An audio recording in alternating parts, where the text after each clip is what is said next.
Hello, good morning everyone. आज के lecture में हम क्या पढ़ेंगे, मध्यकालीन भारत का इतिहास, जिसमें हमने क्या स्टार्ट कर दिया था, अरबों और तुर्कों का आगमन।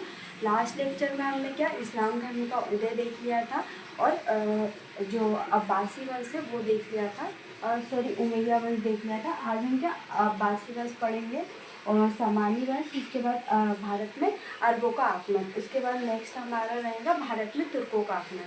इसके बाद हम दिल्ली सल्तनत के बारे में पढ़ेंगे, है ना। सबसे पहले हम अब्बासी वंश के बारे में देखेंगे। इसके संस्थापक क्या अब्बास है। अब्बास नामक जो व्यक्ति है वो है, और इनकी राजधानी कहाँ की, बगदाद में। और बस इसमें कुछ चीज़ें ही इम्पोर्टेंट है। अब्बासी वंश में संस्थापक देख लिया हमने, अब्बास हो गया। राजधानी देख ली हमने क्या, बगदाद हो गई। और अंतिम खलीफा कौन, अंतिम खलीफा कौन थे, मुस्तकीन। कौन थे, मुस्तकीन। बस आपसे यही पूछ सकते हैं कि अंतिम खलीफा कौन थे, तो मुस्तकीन थे, है ना।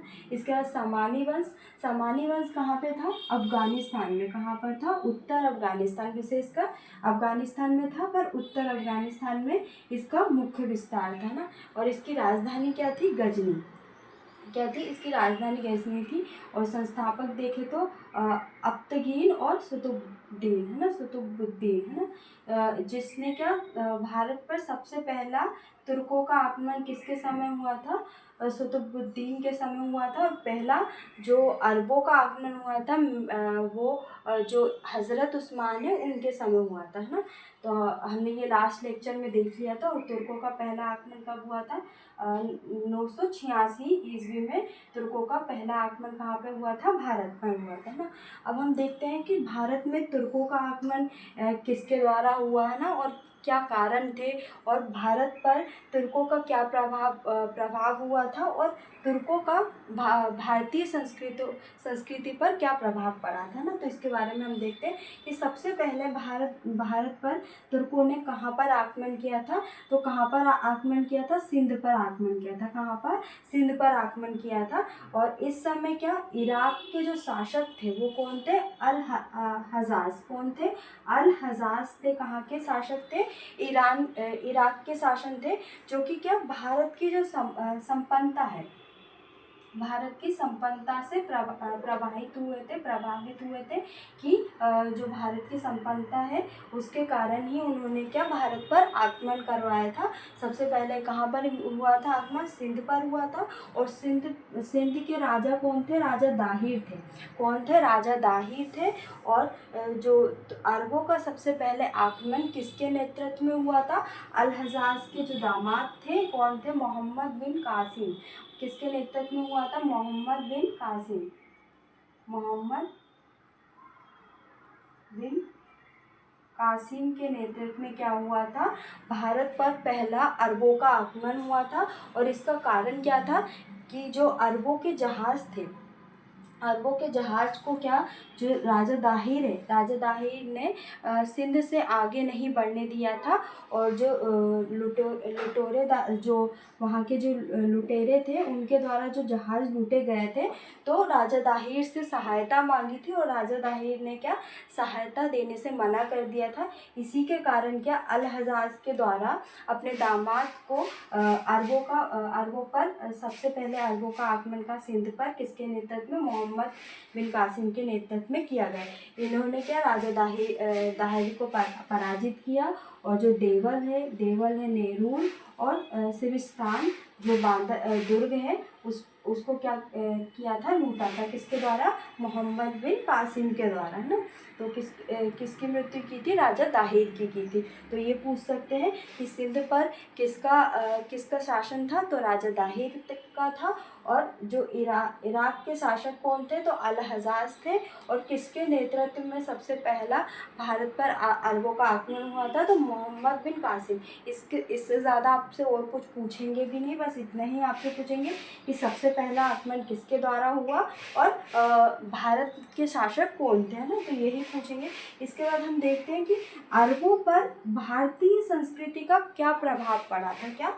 अरबों पर भारतीय संस्कृति का क्या प्रभाव पड़ा था, और भारत पर अरबी संस्कृति का क्या प्रभाव पड़ा। ये दोनों ही अलग आपके क्वेश्चन है, ये आपके मेंस में भी आ सकते हैं। तो हम मेंस और प्री दोनों के पॉइंट ऑफ व्यू से देख रहे हैं, इसका हम फैक्चुअल चीज़ें भी देखते चल रहे हैं और जो कॉन्सेप्ट है वो भी देख रहे हैं कि हम मेंस में भी इसको अच्छे से लिख सकें, है ना। तो अब अरबों पर भारतीय संस्कृति का क्या प्रभाव पड़ा था। तो सबसे पहले क्या, चिकित्सीय जो पद्धति है वो अरबों ने क्या भारतीयों से ग्रहण की थी, और जो दर्शन शास्त्र है वो भी अरबों ने भारतीयों से ग्रहण किया था। इसके बाद नक्षत्र विज्ञान भी भारतीय संस्कृति की देन है। और इसके बाद गणित जो कि दशमलव प्रणाली, जो मुख्य रूप से क्या दशमलव प्रणाली अरबों ने भारतीयों की देन है। तो जो दशमलव प्रणाली है वो हमने क्या जो प्राचीन भारत है उसमें भी पढ़ी थी, है ना। इसके बाद शासन प्रबंधन की जो शिक्षा है वो भी अरबों ने भारतीयों से ग्रहण की थी। इसके अगर हम देखते हैं तो भारत पर जो अरबों का अरबी संस्कृति का क्या प्रभाव पड़ा था। तो सबसे पहले क्या भारत में क्या जो खजूर की बागवानी है, खजूर की जो फसल की बागवानी है, फसल उगाने की जो श्रेय है या जो स्टार्टिंग है वो कहाँ से, किसकी देन मानी जाती है, अरबों की मानी जाती है ना। और ऊँट पालन का विकास भी किसकी देन है, अरबों की। किसकी, ऊँट पालन का विकास सबसे पहले कब हुआ था, अरबों के जाने के बाद हुआ था। उसके बाद क्या, चर्म शिल्प को प्रोत्साहन मिला था। भारत में क्या अरबों की सबसे बड़ी देन क्या है, चर्म शिल्प को प्रोत्साहन मिला था। और क्या, मुद्रा प्रणाली का विकास हुआ था। मुद्रा प्रणाली जो क्या है प्राचीन भारत में ही विद्यमान थी, पर उसका क्या ज़्यादा विकास नहीं हुआ था। पर अरबों के बाद क्या हुआ था, मुद्रा प्रणाली का क्या विकास हो गया था भारत में, और चर्म शिल्प को भी क्या प्रोत्साहन मिला था। एक तो खजूर की बागवानी स्टार्ट हो गई थी और ऊँट पालन का विकास, इसके बाद चर्म शिल्प को प्रोत्साहन और मुद्रा प्रणाली का विकास। यह आपके अगर 2 मार्क्स में भी आता है कि भारत पर क्या प्रभाव पड़ा था अरबों का, तो हम लिख सकते हैं 3 पॉइंट पे अगर लिखेंगे तो हमारे 2 मार्क्स कन्फर्म है ना। इसके बाद अरबों पर भारतीय संस्कृति का क्या प्रभाव पड़ा था, ये भी आपके 2 मार्क्स में आ सकता है। तो आप जैसे नक्षत्र विज्ञान भारतीयों की देन है, इसके बाद गणित है, शासन प्रबंधन है, चिकित्सा है, दर्शन शास्त्र है, तो आप ऐसा लिख सकते हैं ना। बाकी अगर ये पूछ सकते हैं कि सर्वप्रथम भारत पर अरबों का आक्रमण किसके द्वारा हुआ था और राजा कौन था, तो आप इसमें भी लिख सकते हैं कि राजा दाहिर था। और किसके द्वारा नेतृत्व किया था अरबों के, सबसे पहले सिंध पर आक्रमण किया था, किसके नेतृत्व में, मोहम्मद बिन कासिम के नेतृत्व में। और किन दुर्गों को लूटा गया था, तो हम तीन महत्वपूर्ण है, बस उसी को लिखेंगे। एक तो देवल, एक नेरूर और एक सिविस्तान, है ना। तो ये 3 दुर्ग महत्वपूर्ण है ज़्यादा। उसके बाद क्या, जो भारत में पूर्ण रूप से अरब अपनी क्या सत्ता को स्थापित नहीं कर पाए थे, वो सिंध से आगे बढ़ नहीं पाए थे। और अगर हम बोले कि भारत में पूर्णतः मुस्लिम धर्म का जो प्रभाव है वो किसके द्वारा पड़ा था, तो तुर्कों का पड़ा था ना, तुर्कों का। तो हम नेक्स्ट लेक्चर में क्या पढ़ेंगे, भारत पर तुर्कों का आक्रमण देखेंगे। उसके बाद हम दिल्ली सल्तनत के बारे में देखेंगे। दिल्ली सल्तनत में भी हम क्या देखेंगे, सबसे पहले हम खिलजी वंश के बारे में पढ़ेंगे। खिलजी वंश